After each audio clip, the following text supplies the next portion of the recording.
Magandang tanghali po. Oras na para sa maiinit na balita. Mainit-init na balita, nagbabala po ang PHIVOLCS sa posibilidad ng tsunami sa mga coastal area na nakaharap sa Pacific Ocean. Kasunod yan ng magnitude 8.7 na lindol na tumama sa Russia. Ayon po sa PHIVOLCS, lumayo muna at iwasang lumangoy sa mga dagat na sakop ng Batanes Group of Islands, Cagayan, Isabela, Aurora, Quezon, Camarines Norte, Camarines Sur, Albay, Sorsogon at Catanduanes. Kasama rin ang Northern Samar, Eastern Samar, Leyte, Southern Leyte, Dinagat Islands, Surigao del Norte, Surigao del Sur, Davao del Norte, Davao Oriental, Davao Occidental, Davao del Sur at Davao de Oro. Update na po tayo sa babala ng PHIVOLCS sa posibilidad ng tsunami sa mga coastal area na nakaharap sa Pacific Ocean. Kasunod nga po ng magnitude 8.7 na lindol na tumama sa Russia. Kausapin natin si PHIVOLCS Director Teresito Bacolcol. Magandang umaga at welcome po sa Balitang Hali. Yes sir, magandang umaga din po sa inyo. Apo, hanggang kailan po iiral itong inyong babala kaugnay sa posibleng tsunami sa mga coastal area na nakaharap po sa Pacific Ocean? Well, siguro hanggang mamayang hapon titingnan muna natin kasi ang expected na tsunami waves to arrive would be between 120 to 240. So we'll probably wait for 1 hour after 240 and kapag wala, then pwede natin i-lift yung tsunami advisory natin. May estimate po ba kayo sa posibleng laki o lawak ng tsunami nga pwedeng mangyari sa mga coastal area na nakaharap po sa Pacific Ocean at anong magiging damage nito kung sakali? Okay, so ang estimate po natin would be less than 1 meter based on our tsunami modeling. And although these waves are not big enough to produce major damage, but they can still cause strong currents and sudden changes in the sea level, which can be delikado po yan along the shore.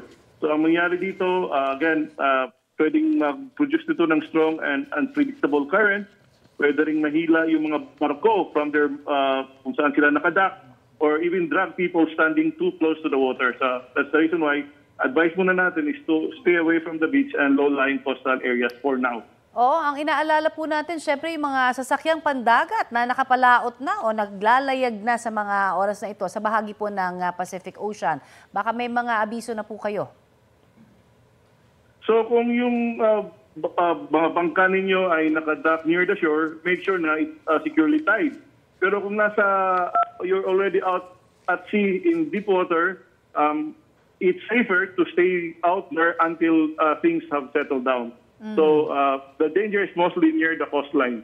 I see. At ano ho yung mga kailangan bantayan at paghandaan naman ng mga residente na malapit nga po sa Pacific Ocean o yung mga nakaharap po dito? Okay, so bantayan nila kapag, again, there is a sudden drop of sea level. So kapag napansinan nila yan, huwag mo lang mamulot ng mga isda kasi minsan may mga naiwan ng mga isda, takbo ka agad to a higher place. Paano po nila malalaman na ligtas nang bumalik sa tabing dagat? Okay, mag-issue po tayo ng advisory saying na pwede nang bumalik sa normal. Okay.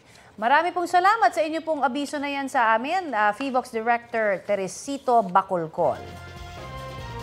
Maraming salamat din po.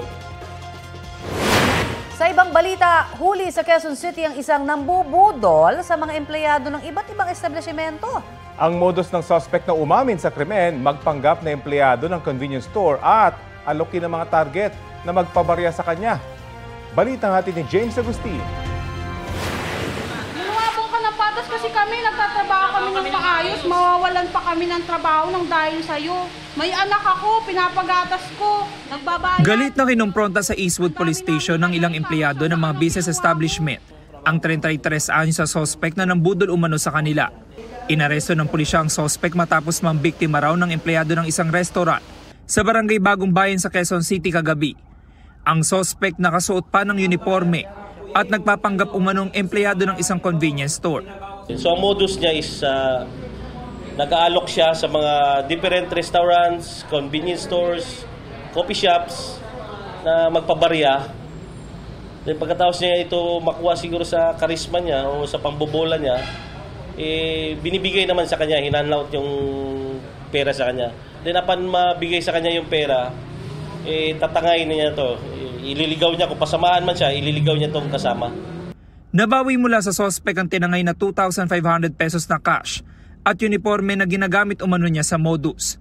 Base sa imbestigasyon, umabot na sa 10 establishmento sa Metro Manila ang nabiktima ng sospek. Mahigit 140,000 pesos ang nanakaw niya sa kabuuan. Hapon noong July 18 nang mahuli kamang sospek na pumasok sa convenience store na ito sa Leverisa sa Pasay City. Ayon sa sales clerk, kailangan nila ng mga barya kaya siya pumayag sa alok ng sospek. Agad din daw siya nagtiwala dahil nakasuot ito ng kanilang uniforme. Umabot sa 34,000 pesos ang natangay ng sospek. Sabi ko sa kasama ko na makipagpalitan ka ng barya. After mong bilangin yun, tsaka mo ibigay yung bills natin. Ang nangyari po, wala pang 15 minutes, dumating na yung kasama ko. Ang sabi niya, ma'am, saan po ba yung nagtatrabaho yung, kasi hiningi niya agad yung pera sa akin. July 11 naman nang makunan sa CCTV ang suspect sa food court ng isang mall sa Taguig City. 13,000 pesos ang natangay niya noon. Pagkalabas na namin ng mall, sabi niya sa akin na akin na yung bag ko, tsaka yung ipampalit na din. Dito ka lang muna ha, papasok muna ako sa mall kasi nandun yung pera na pampalit. Sabi niya, huwag ka sumunod sa akin, dito ka lang. Positibong kinilala ng mga empleyado ang suspect na ng biktima sa kanila. Ang masaklap, malaki ang nabawas sa kanilang sahod dahil sa nangyaring insidente. Sa amin na nagsuffer kami ng dalawang kasama ko, naka-charge na sa amin. Binabawasan yung sahod namin doon. Kinakaltas. Tsaka muntik na din kami matanggal sa trabaho dahil sa kanya. Base sa record ng pulisya, taong 2015 ang makasuhan ng sospek sa Valenzuela City at Quezon City dahil sa kaparehong modus. Noong 2017 ay nakulong na rin siya sa Leyte sa kasong pagnanakaw. Aminado ang sospek sa mga nagawang krimen. Yung iba po nga na victim ako po, umihingi po ako ng patawad sa inyong lahat. Nagawa ko lang din yun dahil sa naawa ko sa mga kapatid ko. Saan niyo po pala nakukuha yung uniforme na ginagamit niyo? Hindi, nakita ko lang yun po yun sa jeep po. Maharap ang sospek sa reklamong syndicated estafa. Nananawagan ng pulisya sa iba pang posibleng nabiktima ng sospek na makipag-ugnayan sa kanila. James Agustin, nagbabalita para sa GMA Integrated News. Mga kapuso, ilang bahagi pa rin po ng Luzon ang uulanin ng husto dahil pa rin sa hanging habagat. Yan po ang Ilocos Region, Batanes, Babuyan Islands, Abra at Benguet ayon po sa Pag-asa. Apektado rin ng habagat ang iba pang bahagi ng bansa. Uulanin sa mga susunod na oras ang Ilocos Region at ilang panig ng Cordillera, Central at Southern Luzon, Western Visayas at Mindanao. Posible ang heavy to intense rain sa maaaring magdulot ng baha o landslide. Mababa naman ang tsansa ng ulan dito sa Metro Manila base sa rainfall forecast ng Metro Weather. Dahil pa rin po sa madalas na pag-ulan, patuloy na nagpapakawalang ng tubig ang ilang dam. 8 gates ang nakabukas sa Ambuklao Reservoir. 6 na sa Binga at tig-1 gate sa Ipo at Magat Reservoir. Ito ang GMA Regional TV News.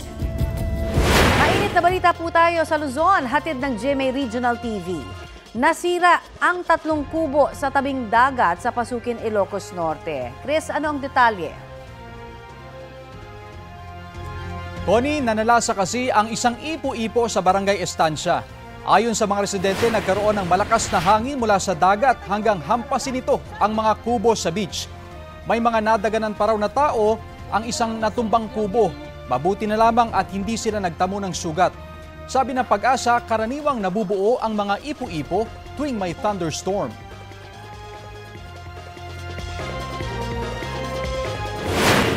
Tinututukan ng Department of Migrant Workers ang agarang pagpapauwi sa Siyam na tripulanteng Pinoy na hawak ng grupong Houthi sa Yemen.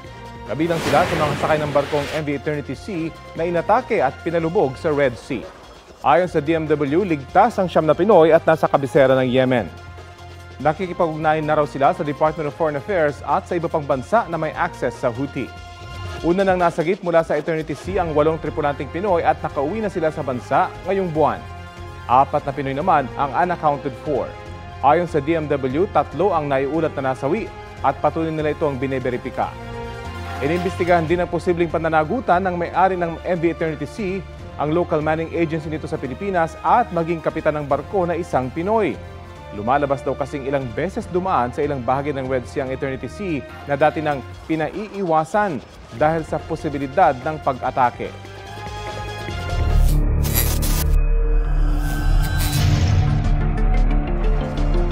Sa gitna ng investigasyon sa mga pulis na sangkot umano sa kaso ng mga nawawalang sabongero, sinabi ng isang opisyal ng NAPOLCOM na 2 grupo umano ang nagtangkang impluwensyahan sila. Ang mga pulis namang idinawit ni Judy Dondon Patidongan, formal ng kinasuhan ng NAPOLCOM. Balitang hatid ni Emil Sumangil.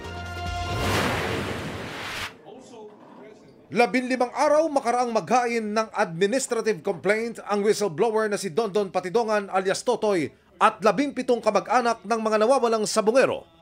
Formal ng kinasuhan ng National Police Commission o NAPOLCOM sa kanilang legal service ang 12 pulis na isinasangkot ni Patidongan sa kaso ng mga missing sabongero. Grave misconduct, grave neglect of duty at conduct unbecoming of a police officer ang ikinaso laban kay Police Colonel Jacinto Malinaw Jr. Hiwalay na kaso naman ng 6 na counts ng grave misconduct at conduct unbecoming of a police officer ang ikinaso laban kina Police Lieutenant Colonel Ryan J. Orapa, Police Major Mark Philip Almedilla at 9 na iba pang pulis. They will be given time to file their answers. After which magkakaroon ng hearings dito. Kung kinakailangan, mag-file sila ng kanilang proper pleadings or position papers. I'm not prejudging the case. But since these are grave offenses, ang lowest penalty for a grave offense is suspension. Ang middle penalty for grave offenses ay demotion. At ang pinakamalupit na parusa para sa grave offenses ay dismissal from the police service. And of course, for the future of all benefits. Sinusubukan ng GMA Integrated News na makuha ang kanilang panig. Nagsadya kami sa Camp Crame Headquarters Support Service kung saan sinasabing nakakustody ang mga kinasuang pulis pero wala kaming nakausap. Nakipag-ugnayan din kami sa PNP Public Information Office para makuha ang abogado ng mga kinasuhan pero wala pa silang tugon sa amin. Bukas ang GMA Integrated News sa reaksyon ng mga pulis na sangkot.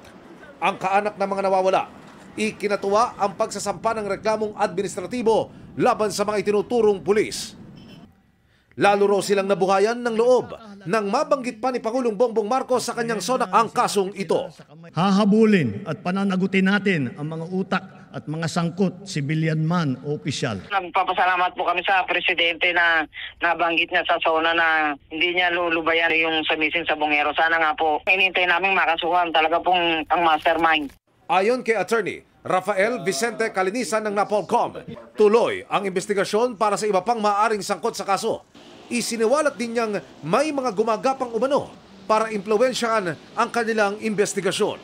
There are 2 groups. Yung una, isang bossing ng sabong. Dun sa pangalawang grupo, tinawagan yung isang very, very close sa akin. Ano sa tingin nyo, nababayaran kami dito? Hindi kami nababayaran dito. Sa pulong naman ni Justice Secretary Jesus Crispin Rebulla at PNP Chief General Nicolas Torre III na pag-usapan ang paglutang ng isa pang testigo na magpapatibay sa mga pahayag ni Patidongan. Civilian, hindi lang to testimonial evidence, may real evidence na involved dito. Meron ditong totoong ebidensya na bukod sa kwento, meron itong sariling ebidensya pa na kalakip. Emil Sumangil, nagbabalita para sa GMA Integrated News. Sa kasagsagan ng pagbaha na mataan ng isang cobra sa subdivision na yan sa Malolos, Bulacan. Kwento ng residente, nasa 2 dipa ang haba ng cobra na nakita sa harapan ng kanilang bahay sa Barangay Longos. In-upload sa social media ang video bilang babala sa mga residente na mag-ingat sa paglusong sa baha. Umalis din kalaunan ang ahas. Paalala ng mga eksperto, sakaling makakita ng ahas, huwag itong hahawakan at sasaktan. Ipagbigay alam agad ito sa mga otoridad para ma-rescue. Isinusulong ng Department of Agriculture na amyendahan ang Rice Tariffication Law para limitahan ang pag-angkat ng bigas. Detalye tayo sa ulat on the spot ni Bernadette Reyes. Bernadette? may mga magsara ng mga rice mills o imported o mga importers na lang ang i-trade nila ay mga imported rice na lamang sa halip na local rice kung patuloy na hindi malilimitahan ang pag-import ng bigas. Ayon kay Agriculture Secretary Francisco Chu Laurel Jr., ito raw ang dahilan kaya mahalagang maamyendahan ang rice tarification law kung saan masyadong liberalize ang pag-import ng bigas. Irerekomenda raw ng DA na limitahan o i-regulate ang importation ng bigas. Nakapaghain na raw ng House Bill No. 1 si House Speaker Martin Romualdez sa 20th Congress. Makikipagpulong na rin daw ang DA sa Senado pati sa bagong talagang Committee Chair for Agriculture na si Senator Kiko Pangilinan. Samantala, dinagdagan na ni Pangulong Bongbong Marcos ng 10 billion pesos ang pondo para sa pagbili ng palay sa mga magsasaka kaya na sa 18 billion hanggang 19 billion pesos ang kabuang pondo. Kaya naman mula sa 5% na nabibili sa kabuang produksyon ng mga magsasaka, maaari na raw ito umabot sa 10%. Samantala, simula sa August 13 ay kasama sa mga maaari makabili ng 20 bigas ang mga magsasaka. Sa mga susunod na taon ay ang target ng DA na 15 million households ang makikinabang sa 20 bigas. Balik sa iyo dyan sa studio. Maraming salamat, Bernadette Reyes. Ito ang GMA Regional TV News. Balita sa Visayas at Mindanao mula sa GMA Regional TV. Nadisgrasya ang isang pampasaherong bus sa Bilar, Bohol. Cecil, ano nangyari? Rafi, 15 pasahero ng bus ang sugatan matapos itong tumagilid. Ayon sa investigasyon, galing sa Carmen ang bus na papunta sa Tagbilaran nang mawalan ng kontrol ang driver nito sa pakurbadang bahagi ng National Highway. Agad namang rumisponde ang Bilar Rescue Unit at dinala sa ospital sa Tagbilaran ang mga pasahero. Sumuko sa Lobok Police Station ang driver ng bus. Doon siya nakadetain habang gumugulong ang investigasyon. Wala siyang pahayag. Isang dust devil o buhawi ang namataan sa isang paaralan sa Cagayan de Oro City. Sa video, kita sa school grounds ng Bulwa Central School ang malakas na hanging tumatangay sa alikabok mula sa lupa. Ayon sa prinsipal ng paaralan, tumagal ito ng 3 minuto bago humina at nawala. Wala namang idinulot na pinsala sa gusali ang buhawi. Wala ring nasaktan.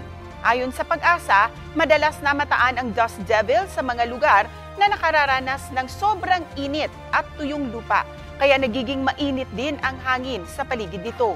Paalala nila sa mga nakakakita ng dust devil, lumayo at pumunta sa ligtas na lugar.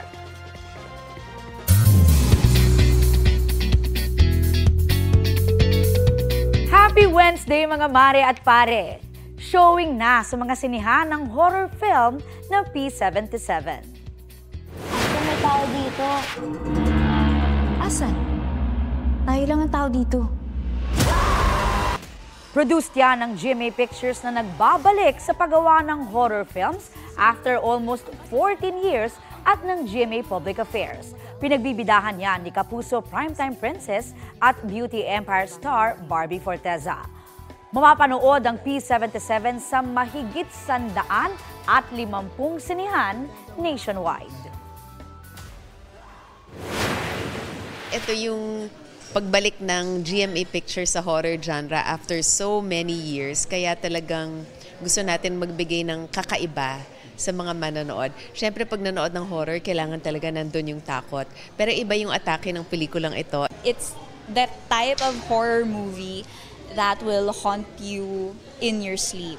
Like yung patay na yung ilaw, tapos iisipin mo pa rin yung mga eksena ng napanood mo sa P77. Sa ibang balita, pinag-aaralan ng Department of Finance na itaas ang license fee sa mga online gambling company. Ayon kay Finance Secretary Ralph Recto, mula 25%, tinitingnan kung pwedeng itaas ang license fee hanggang 40%. Pero sinusuri pa nila ito dahil kung masyado namang mataas, baka dumami naman daw ang mga illegal na operasyon. Pinag-aaralan din daw ang paglimita sa oras ng pagtaya o betting. Nakikipag-ugnayan na raw sila sa Philippine Amusement and Gaming Corporation o PAGCOR kaugnay nito. Bukas daw ang kalihim sa lahat ng suhestyon para ma-regulate ang online gambling.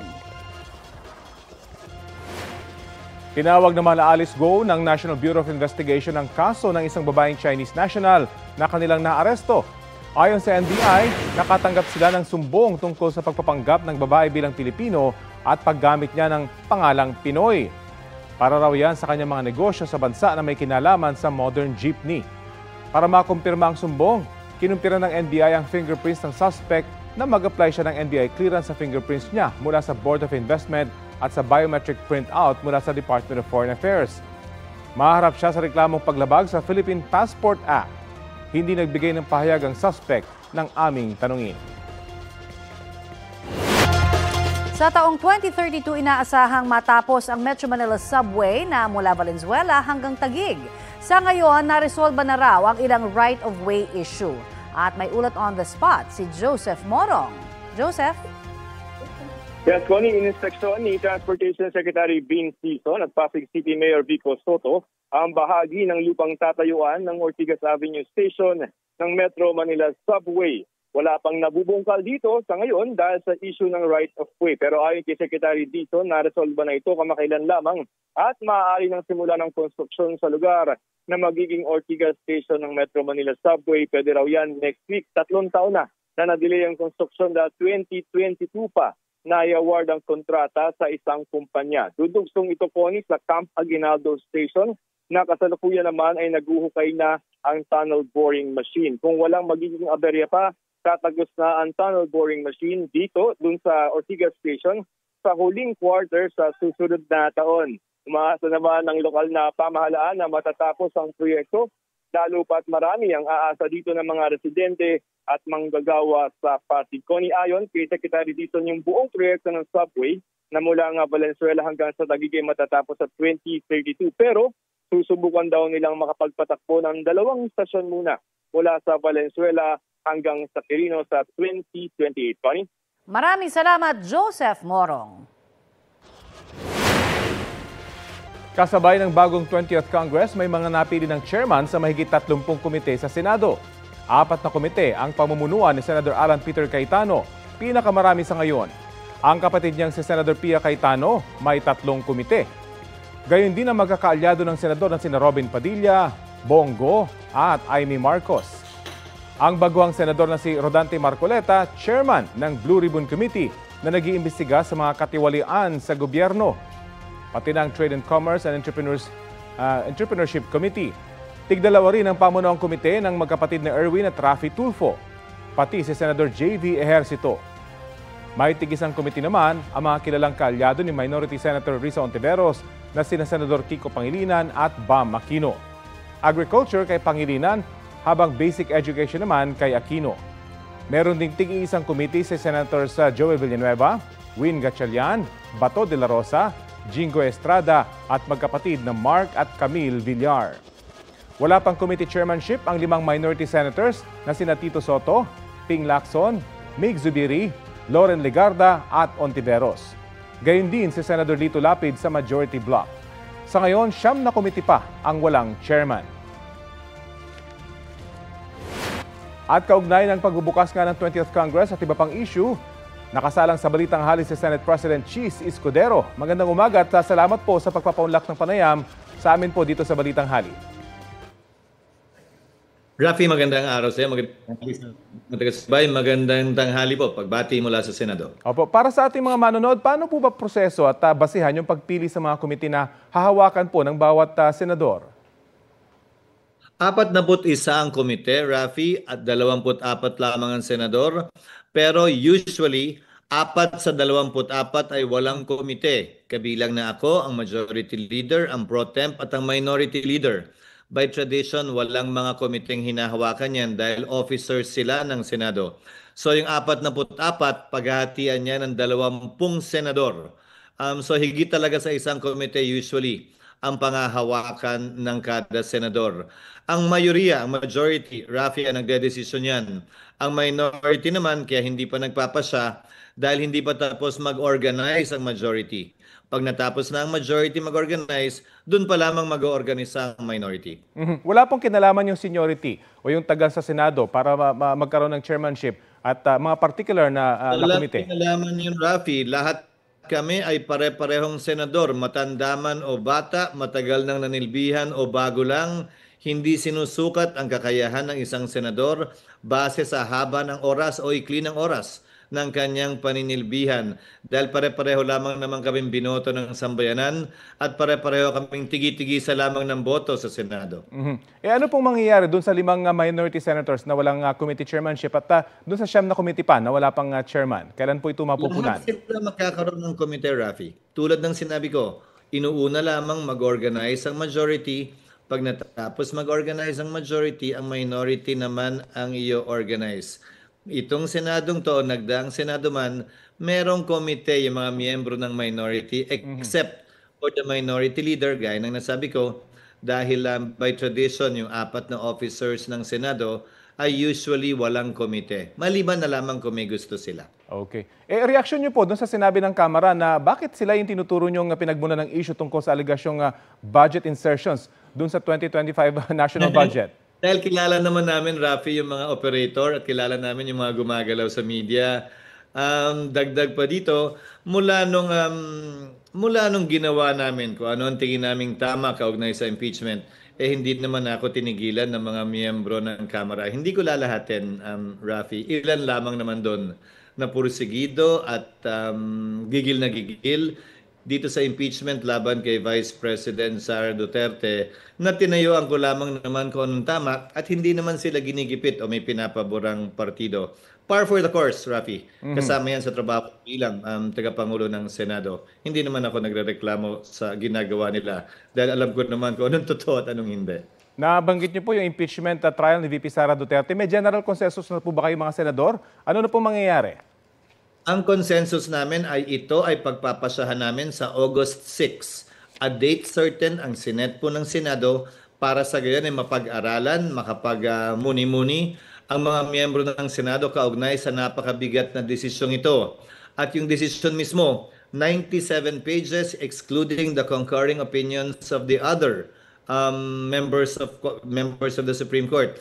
At hindi naman po lahat ay nag-aral ng abogasiya kung kinakailangan mabigyan ng konting panahon pa. Ako nga, humihingi din ako ng konting panahon pa sa aking mga kasamahan kaugnay ng pagbabasa at pag-unawa dun sa desisyon bago namin igawad ang aming pagpapasya kaugnay nito. Meron akong personal na opinion at pananaw, pero siyempre, ang mananaig pa rin ay ang pasya ng mayoriya ng Senado sa pamamagitan ng botohan, Rafi. Mahalaga po ito, magiging president ika nga. Pero komento po kasi ng ilang legal experts, hindi dapat nahahadlangan ng Korte Suprema yung mandato ng Senado na maglitis at magpasya tungkol sa impeachment case. Ano pong masasabi niyo tungkol dito at magiging bahagi po kaya ito ng diskusyon? Rafi, yung mga legal expert na sinasabi mo ay pabor sa impeachment at kontra kay VP Sara. Partisano na yan. Bakit ko sinabi yan? Nung aming binaba yung order ng Senado, na sinasabi namin na tinatanong namin ng Kamara, nag-comply ba kayo sa 1-year ban o hindi? Ang mga kritikong yan ang sinabi, walang pakialam ang Senado sa 1-year ban. Walang pakialam ang Senado sa konstitusyon. Korte Suprema lamang ang pwede magpasya. Ngayong nag-decide naman ang Korte Suprema, ang sinasabi nila ay ang Senado dapat wag sundin ng Korte Suprema. Ay ang Senado dapat sole judge ng impeachment. Sila lamang dapat magpasya. Hindi naman gano'n ang batas. Hindi naman yan nagbe-bend. Depende sa interes at gusto mo. Depende sa panig na kinabibilangan mo. Ang batas ay batas. Ang konstitusyon ay konstitusyon. Sang-ayon man tayo o hindi sa desisyon ng Korte Suprema, marapat lamang at dapat, lalo na ako bilang abogado at officer of the court, dapat galangin yan. Okay, abangan po natin yung diskusyon dyan po sa Senado at yung magiging pasya ng inyong mayorya. Maraming salamat po, Senate President Chis Escudero. Maraming salamat, Rafi. Maraming salamat muli sa ating mga taga-subaybay. Ganun. Salamat po.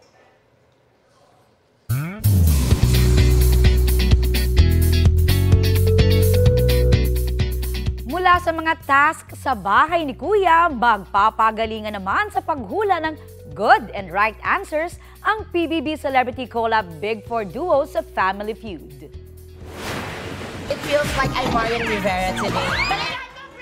Miyerkulit na saya at tawanan ng hatid ng ex-housemates. Kabilang dyan ang big winners sa sina Brent Manalo at Mika Salamaca o Breca.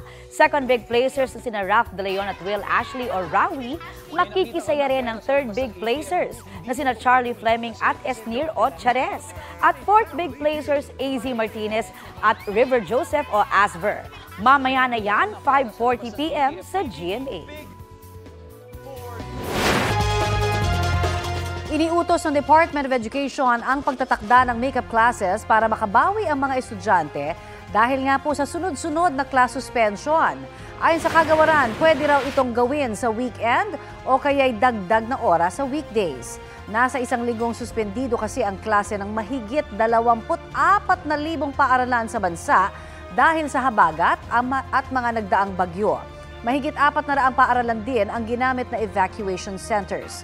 Sa kanyang SONA nitong Lunes, binigyang diin ni Pangulong Bongbong Marcos na kailangang palawakin ang remedial class at tutorials sa gitna ng pagkahuli ng mga estudyanteng Pilipino.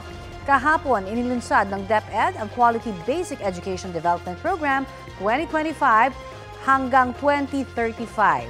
Dito, hihinga ng tulong ang pribadong sektor para mapunan ang kakulangan sa classrooms at magkaroon ng gadget at internet access ang mga paaralan. Kailangan din daw tumulong ang regional offices ng DepEd at mga lokal na pamahalaan. Ito ang GMA Regional TV News. Tumaas ang presyo ng bangus sa ilang pamilihan dito sa Pangasinan dahil sa kakulangan ng supply. Gaya na lamang sa Maldan Public Market, nasa 240 pesos ang kada kilo ng katamtaman hanggang malaking size ng bangus.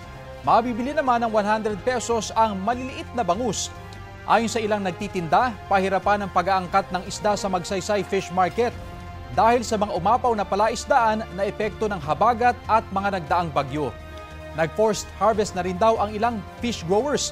Sa ngayon, nasa 170 hanggang 180 pesos ang farm gate price ng bangus dito sa Dagupan City. Ayon sa Samahang Industriya ng Agrikultura o SINAG, inaasahang magbabalik normal ang supply at presyo ng bangus sa mga susunod na linggo. Batay naman sa latest monitoring ng Department of Agriculture, nasa 150 hanggang 260 pesos ang kada kilo ng bangus sa NCR. 120 hanggang 180 pesos per kilo ang tilapia at 240 hanggang 360 pesos ang kada kilo ng lokal na galunggong. Tiniyak ng ilan pang miyembro ng gabinete na tuloy-tuloy ang pagtulong at pagpapaganda sa kanilang serbisyo para sa mga Pilipino. Detalye tayo sa Ulat on the Spot ni Ian Cruz. Ian?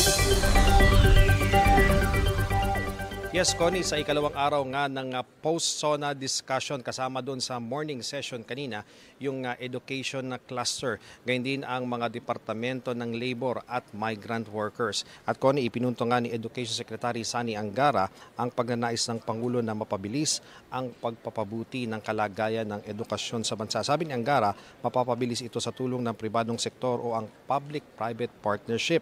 Nasa 6,000 classroom lamang umano ang nagagawang classroom ng pamahalaan kada taon. Pero sa tulong ng private sector, sa loob ng 5 to 10 years ay kaya makalikha ng mahigit 100,000 classroom. Minamadali na rin daw ang paghahatid ng mga gadget para sa mga estudyante. Sa PISA halimbawa, marami ang hindi maganda ang marka dahil may mga estudyante na noon lamang umano nakahawak ng mouse ng computer. Ang voucher program naman daw na nasa 60 to 100 million pesos ang halagang sinasabing napunta sa ghost students na benepisyaryo. Sabi ni Angara, may mga naipagharap na sila ng reklamong kriminal at sibil ukol dito. Ang Commission on Higher Education tiniyak na tuloy-tuloy ang pagpapaganda ng kalidad ng edukasyon sa kabuuan. 2,000 kolehiyo at pamantasan, sinabi ni Chair Shirley Agrupis na mas tumaas pa ang bilang ng mga institusyon na na-recognize na nasa 171 na raw at 6 na po dito ang state universities and colleges.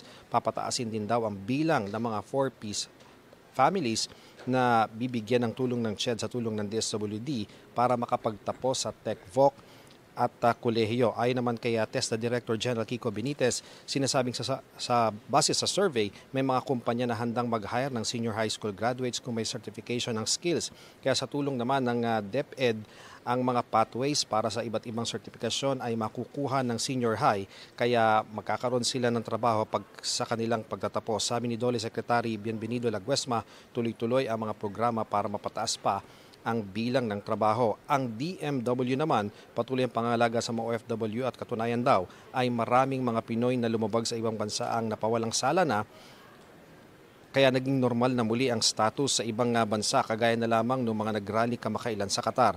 Ani Secretary Hans Leo Kakdak, ang OFW lounge sa NAIA, simula noong nakarang taon ay nasa 1.2 milyon na raw ang napagsilbihan sa parang business class na pagtrato sa mga biyaherong OFW. Connie, ngayong alas 12 ng tanghali ay susunod naman ang infrastructure at energy cluster at mamayang hapon inaasahang sasalang naman yung iba pang miyembro ng gabinete, kasama na dyan ang security cluster. Yan muna ang latest mula rito sa San Juan. Balik sa iyo, Connie. Maraming salamat, Ian Cruz. Mga kapuso, taos-puso po kami nagpapasalamat dahil pinakatinutukan ang special coverage ng GMA Integrated News sa ika-4 na State of the Nation Address o SONA ni Pangulong Bongbong Marcos. Base sa datos ng News and TV Audience Measurement Overnight Data, nakakuha ng 4.7% na combined people rating ang coverage ng GMA Integrated News. Katumbas po yan ng 3.4 million na manonood sa GMA Network at sa GTV. Mas mataas yan kumpara sa ibang TV coverages. Maraming salamat pong muli sa inyong tiwala. Makakaasa kayong patuloy ang paghahatid namin ng pinakamalaki, pinakakomprehensibo at pinakapinagkakatiwalaang coverages.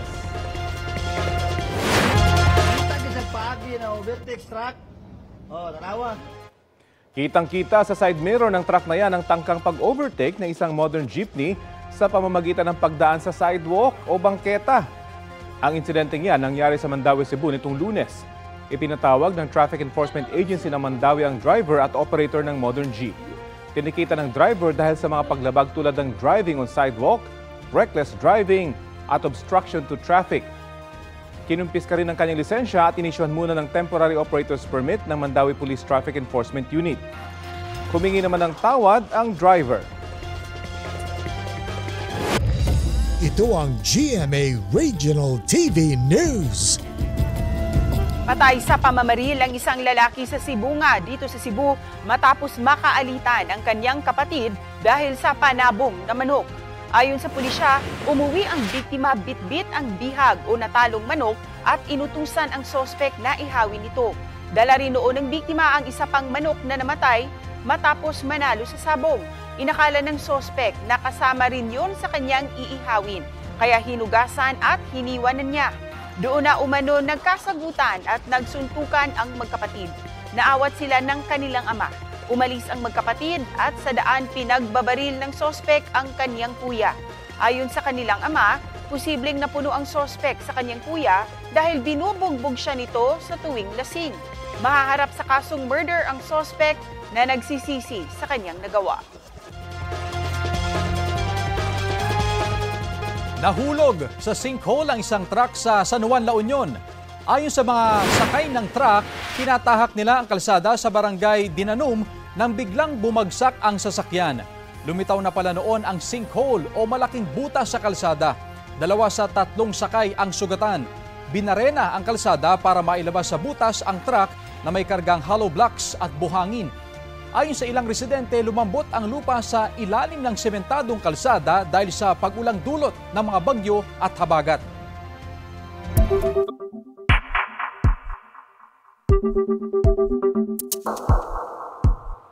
Nagpasalamat si Vice President Sara Duterte sa pagkatik ng Korte Suprema sa inihain nilang petisyon kaugnay sa impeachment complaint laban sa kanya. Unang pinasalamatan ng bise ang kanyang defense team na kinuha ang kaso kahit anyay walang handang manindigan para sa kanya. Sa pahayag na inilabas kani-kanina lamang, pinasalamatan din ni VP Duterte ang mga kumontra laban sa anyay persecution o pag-uusig sa kanya. Ang ipinakita nilang tapang ay pinagkunan niya raw ng lakas. Dagdag ng bise, I quote, "Our country deserves better," end of quote. Dapat daw maging matibay ang taumbayan laban sa mga opisyal na tinawag niyang sakim na magdudulot umano ng pagbagsak ng bansa. Ito na ang mabibilis na balita. Isang bangkay ng tao na isinirid sa drum ang natagpuan sa tabi ng creek sa barangay Palingon, Taguig. Nadiskubre yan ng mag-asawang magtatanim sana sa lugar. Kinuha ng soko ang bangkay matapos itawag ng mag-asawa sa mga otoridad ang natagpuang drum. Inimbestigahan na ng pulisya ang insidente. Wala silang pahayag. Sugatan ng dalawang sakay ng isang SUV na nahulog mula sa flyover ng Soriano Highway sa Noveleta, Cavite.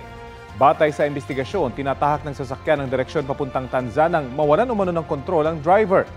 Tumama ito sa isang poste bago tuluyang nahulog at bumagsak sa diversion road sa barangay Santa Rosa 2. Dinala na sa magkahiwalay na ospital ang mga biktima.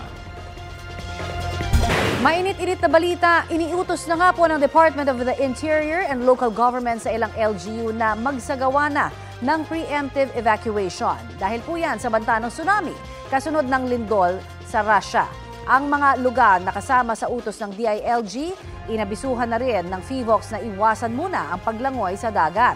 Dapat daw ay may evacuation route ang mga LGU na may mga palatandaan kung saan dadaan ang mga residente. Pina-activate na rin ang mga Incident Management Team at mga Emergency Operations Center. Inaalerto na rin daw ang lahat ng Philippine Coast Guard districts para magsagawa ng information dissemination. Nagdeklara ng 2 billion pesos na net income after tax ang GMA Network sa unang 6 na buwan ng 2025. Umabot sa 10.1 billion pesos ang consolidated revenues, mas mataas sa 7.8 billion pesos sa kaparehas na panahon noong 2024. Malaking bahagi riyan ang advertising revenue na umabot sa 9.3 billion pesos. Nakaambag dyan ang election-related placements nitong eleksyon 2025.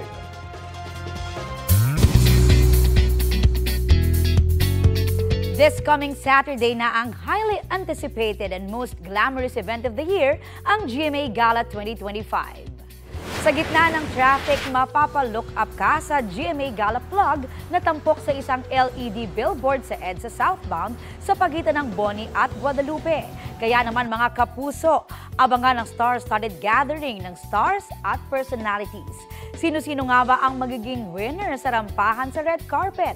Ito na ang 4th GMA Gala na parte rin ng 75th anniversary celebration ng GMA Network. Ang proceeds ng event ay mapupunta sa charitable cause.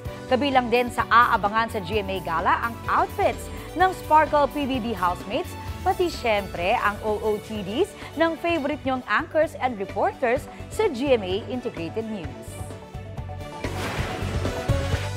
Mapapasana all ka naman sa GMA Gala proposal ni Sparkle housemate Dustin Yu. Ipinost sa IG ni Dustin ang hinanda niyang romantic candlelit dinner para kay Bianca.